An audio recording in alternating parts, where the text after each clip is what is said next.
Hello friends, welcome back to my YouTube channel. মই অনুৰাগ শৰ্মা আপোনালোক সকলোকে পুনৰবাৰ স্বাগতম জনাইছো মোৰ YouTube চেনেলটোলৈ। আজি মই আপোনালোকৰ সন্মুখত এটা নতুন ভিডিঅলৈ উপস্থিত হৈছো আৰু আজিৰ ভিডিঅটোত মই আপোনালোকৰ সৈতে শেয়াৰ কৰিম ডিসকাস কৰিম APSC assistant accounts officer under APDCL and AEGCL। So তাতে অনলাইন এপ্লিকেশন আপোনালোকে কৰিলে নে নাই এবাৰ কমেন্ট কৰি জনাব আৰু অনলাইন এপ্লিকেশন কৰিলে মানে যেতে এডুকেশনাল ডিটেইলস ভৰাবলৈ দিয়ে তেতিয়া আপোনালোকে ইয়াতে দেখিব টোটাল 12টা টাইপৰ আপোনালোকৰ ইয়াতে ডিগ্ৰী লিষ্ট আছে তাৰ ভিতৰত আপোনালোকে এটা ডিগ্ৰী চুজ কৰিব লাগে তাৰ পিছত enter your aggregate percentage or honors percentage ঠিক আছে সো আপোনালোকে ইয়াতে honors subjectৰ percentage ভৰালেও হ'ব নহয়বা aggregate as a whole degree percentage কিমান আছে হেতু ভৰালে হ'ব সো ইয়াতে একো অসুবিধা হ'ব না লাগে বহুতৰ এটোলে কনফিউজন আছিল এতিয়াও বহুতে যিসকলে এপ্লাই কৰা নাই তেওঁলোকে ভয় আছে যে এপ্লাই কৰিব পাৰিম নোৱাৰিম বা ডিলাইমাত আছে কৰিব পাৰিম নোৱাৰিম সো হেতু কাৰণে মই এটো ভিডিও বনালো আপোনালোকে যেতিয়া অনলাইন এপ্লিকেশন কৰিব তেতিয়া এডুকেশনাল ডিটেইলছত যেতিয়া যাব তেতিয়া হলে এনেকুৱা ধৰণৰ স্ক্ৰিন এখন ওপেন হ'ব আপোনালোকৰ আগত সো ইয়াতে চুজ ইউৰ কোৱালিফিকেশন দিছে প্ৰথমটো হল BSc উইথ ম্যাথমেটিক্স ঠিক আছে BSc উইথ ম্যাথমেটিক্স মানে BSc ম্যাথমেটিক্স অনাৰ্সৰ কথা কোৱা নাই ইয়াতে জাস্ট ম্যাথমেটিক্স এজ এ সাবজেক্টৰ কথা কৈছে BSc উইথ ম্যাথমেটিক্স যদি সিলেক্ট কৰে তাৰ পিছত আপোনালোকে তলত এন্টাৰ ইউৰ এগ্ৰিগেট পাৰ্সেন্টেজ অৰ অনাৰ্স পাৰ্সেন্টেজ মাৰিলে মানে আপোনালোকৰ জাস্ট এগ্ৰিগেট পাৰ্সেন্টেজ তো ভৰালে হ'ল তাৰ পিছত আছে BSc ষ্টেটিষ্টিক্স অনাৰ্স আৰু BSc ষ্টেটিষ্টিক্স অনাৰ্স বিচাৰিছে ষ্টেটিষ্টিক্স অনাৰ্স হলে মানে আপোনালোকৰ অনাৰ্স সাবজেক্টৰ পাৰ্সেন্টেজ ভৰালেও হ'ব নহয়বা এগ্ৰিগেট পাৰ্সেন্টেজ ভৰালেও হ'ব ইয়াতে যিকোনো এটা ভৰালে হ'ল ঠিক আছে সো ইয়াতে হেকাৰণে অপচনটা দিছে সো হেতু কাৰণে আপোনালোকে একো অসুবিধা হ'ব না লাগে তাৰ পিছত আইগল ব্যাচেলৰ অফ আৰ্টস সো আৰ্টছৰ কোনবা পাস কৰিছে যদি পাস কৰিছে মেজৰ সাবজেক্ট বা অন্য সাবজেক্টৰ একো কথা নাই সো ব্যাচেলৰ অফ আৰ্টস যদি কোনবা পাস কৰিছে তেতিয়াহলে ইয়াতে এগ্ৰিগেট বা অনাৰ্স সাবজেক্টৰ পাৰ্সেন্টেজটো ভৰাব পাৰে তাৰ পিছত BSc উইথ ষ্টেটিষ্টিক্স আছে as a subject BA with mathematics as a subject BA with statistics as a subject তাৰপিছত ব্যাচেলৰ অফ কমাৰ্স অনাৰ্স ঠিক আছে সো কমাৰ্স যি সকলৰ অনাৰ্স আছে তেওঁলোকে ইয়াতে ক্লিক কৰিব ব্যাচেলৰ অফ সায়েন্স BSc অকল BSc general BSc BA mathematics honours আৰু ব্যাচেলৰ অফ কমাৰ্স অকল কমাৰ্স মানে অকল BCom আৰু BA ষ্টেটিষ্টিক্স অনাৰ্স ঠিক আছে BA ষ্টেটিষ্টিক্স অনাৰ্সৰ অপচনটো আছে আৰু ইয়াতে যদিহে কাৰোবাৰ ধৰক BSc কৰিছে আপোনালোকৰ ম্যাথছ বা ষ্টেটিষ্টিক্স এজ এ সাবজেক্ট নাই বা ষ্টেটিষ্টিক্স বা ম্যাথমেটিক্সৰ অনাৰ্স নাই তথাপিতো আপোনালোকে BSc মানে ব্যাচেলৰ অফ সায়েন্স তো ক্লিক কৰিব পাৰিব অকল BSc তো চুজ কৰিব পাৰিব তাৰ ভিতৰত আপোনালোকে নিজৰ যদি কিবা নিজৰ মেজৰ সাবজেক্ট থাকে তেতিয়াও ফিজিক্সত মেজৰ ললে কেমিষ্ট্ৰিত মেজৰ ললে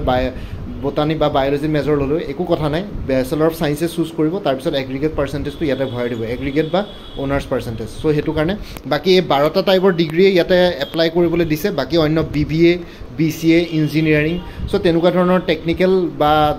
যিখিনি প্ৰফেশনাল কোৱালিফিকেশন আছে ইয়াতে এলাউড নাই LLBও নাই সো হেতু কাৰণে আপোনালোকে অকল BA BSc BCom এওঁলোকে এপ্লাই কৰিব পাৰিব সো প্ৰথম যেতিয়া মই ভিডিওটো কৈছিলো যে সবে এপ্লাই কৰিব নোৱাৰে তেতিয়া বহুতে কমেন্ট সেকশনত কৈছিলে যে পাৰিব আপুনি মিসগাইড নকৰিব সো তেনেকুৱা ধৰণৰ কথা নহয় এইখিনি বস্তু বুজি পাব লাগিব আৰু যেহেতু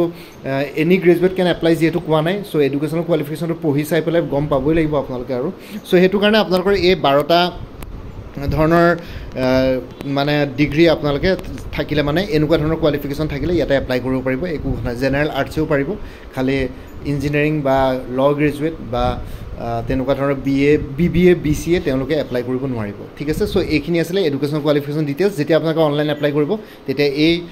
উইন্ডোখন ওপেন হলে মানে আপোনালোকে এনেকৈ ভৰাব লাগিব টোটাল 12টা ধৰণৰ ইয়াতে অপচন দিয়া আছে এই 12টা অপচনৰ ভিতৰতে আপোনালোকে চুজ কৰি ভৰাব লাগিব সো এইখিনি আছিল এডুকেশনাল ডিটেইলসৰ ওপৰত বাকি আপোনালোকে যদি এই পৰীক্ষাটোৰ বিষয়ে এক্সাম প্যাটাৰ্নৰ সিলেবাসৰ কথা ভাবি আছে সো এক্সাম প্যাটাৰ্নৰ সিলেবাসৰ মই অলৰেডি এটা ভিডিও বনাইছিলো আপোনালোকৰ এই ভিডিওটোৰ ডেসক্ৰিপচনত দুটা প্লেলিষ্টৰ লিংক দিয়া আছে সেই প্লেলিষ্ট দুটাত গলে মানে আপোনালোকে এক্সাম প্যাটাৰ্নৰ সিলেবাসৰ কথা লিখিছিলো কাৰণ মানে ভিডিও বনাইছিলো ডেডিকেটেড ভিডিও কিন্তু কথাটো হ'ল যে এক্সাম প্যাটাৰ্নৰ সিলেবাস এতিয়ালৈকে APSC অফিচিয়ালি একো জনোৱা নাই সো এক্সাম প্যাটাৰ্নৰ সিলেবাস আপোনালোকে গম পাবলৈ হলে APSC অনলাইন এপ্লিকেশন কমপ্লিট হোৱাৰ পিছত জুলাই 14 তাৰিখৰ পিছত এক্সাম প্যাটাৰ্নৰ সিলেবাসৰ কথা ক'ব তাৰ আগতে মই এটা কথা ক্লিয়াৰ কৰি দিছো লাষ্ট টাইম যেনেকুৱা এক্সাম প্যাটাৰ্নৰ সিলেবাস আছিল মেবি একে হ'ব পাৰে বা নহ'ব পাৰে সো হেতুত আপোনালোকৰ এটা ক্লেৰিফিকেশ্যন এতিয়ালৈকে পোৱা নাই অফিচিয়েলি APSCৰ ফালৰ পৰা সো সেইটো কাৰণে APSCৰ যিমানে এক্সাম নহওক কিয় এখন জেনেৰেল ষ্টাডিজৰ পেপাৰ থাকে সেইখন কমন পেপাৰ বাকী কোৰ ছাবজেক্ট মেথমেটিক্স ষ্টেটিষ্টিক্স একাউণ্টেঞ্চি এইবাৰ থাকিব নে নাথাকিব সেইটো এতিয়ালৈকে ক্লিয়াৰ হোৱা নাই APSCক ফোন কৰি পেলাই সুধিলে মানে কয় যে এজ অফ নাও এক্সাম পেটাৰ্ণ বা চিলেবাছৰ কথা এতিয়ালৈকে একো আমাৰ ফালৰ অফিচিয়েলি একো তেনেকুৱা গম পোৱা নাই বা নটিফিকেশ্যন এতিয়ালৈকে প্ৰিপেয়াৰ কৰা নাই জুলাই 14 তাৰিখৰ পিছতে সেইখিনি বস্তু গম পাব অফিচিয়েল ৱেবছাইটটো চেক কৰি থাকিবলৈ দিয়ে সো সেইটো কাৰণে আপোনালোকে কোৰ পেপাৰ্ছকেইখন এতিয়া বৰ্তমান প্ৰিপেয়াৰ নকৰি পেলাই জেনেৰেল ষ্টাডিজৰ যোনখন পেপাৰ থাকে APSCৰ সকলো ধৰণৰ এক্সামিনেশ্যনৰ কাৰণে কি এছিষ্টেণ্ট ইঞ্জিনিয়াৰৰ পৰা আদি কৰি আসাম সিভিল সাৰ্ভিসলৈকে কম্বাইন কমিটি এক্সামিনেশ্যনলৈকে বা যিকোনো পৰীক্ষাত এই জেনেৰেল ষ্টাডিজ পেপাৰখন থাকে tourism development officer CDPO child development project officer সকলোতে সো এই জেনেৰেল ষ্টাডিজ পেপাৰখনৰ কাৰণে আপোনালোকে এজ অফ নাও প্ৰিপেৰেশ্যন কৰি থাকিব পাৰে তাৰ কাৰণে আপোনালোকে জেনেৰেল ষ্টাডিজৰ এটা কোৰ্ছ এভেইলেবল আছে APDCL AO বুলি যোনটো কোৰ্চেছ এভেইলেবল আছে ফুল কোৰ্ছ ₹400 কোনোবাই যদি মোৰ পৰা আগতে কিবা কোৰ্ছ লৈছিলে তথাপিতো এবাৰ জনাই দিব যে কি কোৰ্ছ লৈছিলে কাৰণ বহুতবিলাক কোৰ্ছৰ ষ্টাডি মেটেৰিয়েলছ কিছুমান কমন হ'ব পাৰে সো সেইটো কাৰণে আপোনালোকে গোটেই কোৰ্ছটো কিনিলে আকৌ একে অভাৰৰাইড হৈ যাব সো সেইটো কাৰণে অভাৰৰাইড হোৱাতকৈ আপোনালোকে এবাৰ জনাই দিব আগতে মোৰ পৰা যদি কিবা ষ্টাডি মেটেৰিয়েলছ হৈছিলে এতিয়া এজ অফ নাও জেনেৰেল ষ্টাডিজ পেপাৰখনৰ ওপৰত APSC assistant accounts officer APDCL ADCLৰ ফুল কোৰ্ছ এটা এভেইলেবল আছে 400ত অলৰেডি মই কোৰ্ছ ডেছক্ৰিপশ্যন দিছিলোঁ তথাপিতো আপোনালোকৰ যদি এই কোৰ্ছটো ল'ব বিচাৰে তেতিয়াহ'লে ইয়াতে এতিয়া মই হোৱাটছএপ নাম্বাৰ এটা দি দিম সেই হোৱাটছএপ নাম্বাৰটো মেছেজ কৰি জনাব মই লগে লগে কোৰ্ছৰ কণ্টেণ্টছখিনি দি দিম কি ইনক্লুডেড থাকিব লগতে পে'মেণ্টৰ লিংক দি দিম পে'মেণ্ট কৰাৰ লগে লগে আপোনালোকে হোৱাটছএপতে গোটেই PDF ফৰ্মেটত পাই যাব এই কোৰ্ছবিলাক ক্লাছ হিচাপে নহয় PDF ফৰ্মেটত পাব সো আৰু এবাৰ ৰিপিট কৰিছোঁ PDF ফৰ্মেটত পাব আৰু APSC ৰিচাৰ্চ এছিষ্টেণ্ট ফাইনেন্স ডিপাৰ্টমেণ্টৰ ফুল কোৰ্ছ এটা এভেইলেবল আছে 400ত APSC CC প্ৰিলিমিনাৰী 2024-25ৰ ফুল কোৰ্ছ এটা এভেইলেবল আছে 400ত আসাম কোঅপাৰেটিভ এপেক্স বেংকৰ এছিষ্টেণ্টৰ ফুল কোৰ্ছ এটা এভেইলেবল আছে 400ত APSC CDPO child development project অফিচাৰৰ ফুল কোৰ্ছ এটা এভেইলেবল আছে জেনেৰেল ইংলিছ আৰু জেনেৰেল নলেজ পেপাৰ কেইখনৰ ওপৰত 300ত Assam direct recruitment ADRE 2.0 full course এটা এভেইলেবল আছে 350ত উইমেন এণ্ড চাইল্ড ডেভেলপমেণ্টৰ ষ্টেটিষ্টিকেল এছিষ্টেণ্টৰ ফুল কোৰ্ছ এটা এভেইলেবল আছে 350ত আসাম পুলিচ SI কনষ্টেবলৰ অন্যান্য পৰীক্ষাবিলাকৰ কাৰণে ফুল কোৰ্ছ এটা এভেইলেবল আছে 350ত APSC computer operator full course এটা এভেইলেবল আছে 300ত APSC টুৰিজিম ডেভেলপমেণ্ট অফিচাৰ ফুল কোৰ্ছ এটা এভেইলেবল আছে 300ত আৰু APSC মটৰ ভেহিকল ইনস্পেক্টৰ মানে MVI জেনেৰেল ষ্টাডিজ পেপাৰখনৰ ওপৰত ফুল কোৰ্ছ এটা এভেইলেবল আছে 400ত আৰু এই কোৰ্ছখিনিৰ কাৰণে কাৰেণ্ট এফেয়াৰ্ছ অলৰেডি মে' মাহৰ কাৰণে কভাৰ কৰা হৈছে জানুৱাৰী 2023 টু মে' 2024 লৈকে খালি আপোনালোকে এই জুন মাহটো কমপ্লিট হোৱাৰ পিছত জুলাই 2 বা 3 তাৰিখে আপোনালোকে নেক্সট জুন মাহৰ কাৰেণ্ট এফেয়াৰ্ছখিনি পাই যাব তাৰ কাৰণে আপোনালোকে এবাৰ পে'মেণ্ট কৰাৰ পিছত লাইফ টাইমৰ কাৰণে কাৰেণ্ট এফেয়াৰ্ছ পাই থাকিব তাৰ কাৰণে জাষ্ট আপোনালোকে হোৱাটছএপত প্ৰত্যেকটো মাহৰ বিগিনিঙতে এটা জাষ্ট মোক ৰিমাইণ্ডাৰ মেছেজ দিলে হ'ল মই লগে লগে কাৰেণ্ট এফেয়াৰ্ছখিনি আপোনালোকৰ সৈতে শ্বেয়াৰ কৰি দিম প্ৰিভিয়াছ মান্থৰ চ' কোনোবা যদি ইণ্টাৰেষ্টেড কেণ্ডিডেটছ আছে এই কোৰ্ছখিনি ল'বৰ কাৰণে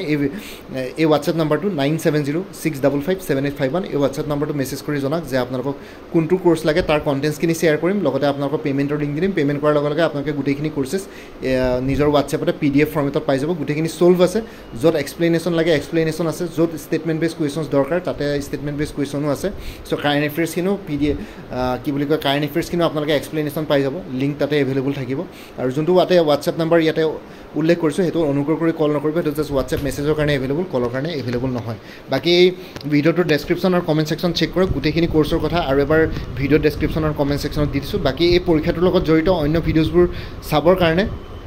এই ভিডিঅ'টোৰ ডেছক্ৰিপশ্যনতে দুটা প্লে'লিষ্টৰ লিংক দি আছে সেই প্লে'লিষ্ট দুটাত গৈ পেলাই এই পৰীক্ষাটোৰ লগত জড়িত সকলো ধৰণৰ ইম্পৰ্টেণ্ট ভিডিঅ'ছবিলাক পাই যাব লগতে মোৰ আৰু এটা চেনেল আছে অসম IQ বুলি সেই চেনেলটোৰ লিংকটো এই ভিডিঅ'টোৰ ডেছক্ৰিপশ্যনত দি দিছোঁ আপোনালোকে সেইটো চেনেলটো ছাবস্ক্ৰাইব কৰিব পাৰিব চ' ভৱিষ্যতলৈ এনেকুৱা ধৰণৰ কম্পিটিটিভ এক্সামছবিলাক দিয়াৰ ক্ষেত্ৰত আৰু অলপ এক্সট্ৰা গাইডেঞ্চ পাই যায় বাকী মোৰ ভিডিঅ'ছবোৰ চাই যদি ভাল পায় মোৰ চেনেলটো ছাবস্ক্ৰাইব কৰি ল'ব আৰু লগতে আপোনালোকৰ যিমানখিনি ফেমিলি ফ্ৰেণ্ডছ ৰিলেটিভছ আৰু চিনাকি এক্সপিৰিয়েঞ্চ আছে তেওঁলোকৰ লগত মোৰ চেনেলটো শ্বেয়াৰ কৰিব লগতে কমেণ্ট ছেকশ্যনত জনাব কিবা যদি কুৱেশ্যন থাকে ডাউট থাকে মই নিশ্চয় আপোনালোকৰ কুৱেশ্যনছ আৰু ডাউটছবিলাকৰ ৰিপ্লাই দিবলৈ চেষ্টা কৰিম বাকী আজিৰ ভিডিঅ'টো ইমানতে সমাপ্ত কৰি আপোনালোক সকলোৰ পৰা বিদায় দিলোঁ কাইলৈ পুনৰ এটা নতুন ভিডিঅ' লৈ আপোনালোকৰ সন্মুখত উপস্থিত হ'ম তেতিয়ালৈকে ভালকৈ প্ৰিপাৰেশ্যন কৰি থাকক সকলোৱে অল দি বেষ্ট থাকিলে bye and take care friends Bharat Mata কি জয় জয় আই অসম